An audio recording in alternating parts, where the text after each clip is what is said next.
Aujourd'hui, heureusement, le touriste revient. D'ailleurs, vous pouvez voir autour de moi. Dans la plus grande station balnéaire d'Afrique de l'Ouest, le tourisme représente 80% de l'emploi. Le retour des vacanciers était indispensable.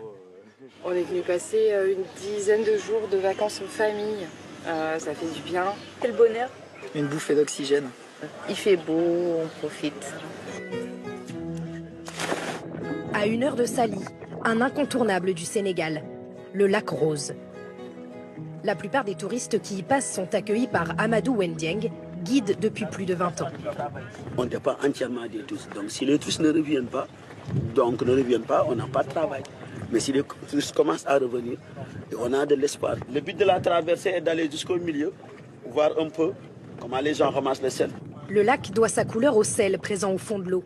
Les ramasseurs en récupèrent environ 24 tonnes par an. Ces Parisiens profitent de leurs premières vacances depuis 2 ans. L'occasion était belle de venir ici. On est parmi les premiers touristes à venir au Sénégal depuis pas mal de temps et c'est vrai que c'est génial, quoi. Le Sénégal a perdu plus de 230 millions d'euros à cause de la pandémie. Même si le retour des touristes est progressif, des milliers de restaurateurs, vendeurs, guides, artisans espèrent reprendre du service en 2022. Dans le reportage, Nicolas, on voit beaucoup de touristes français, donc les Français reviennent en masse, est-ce qu'on peut dire ça ?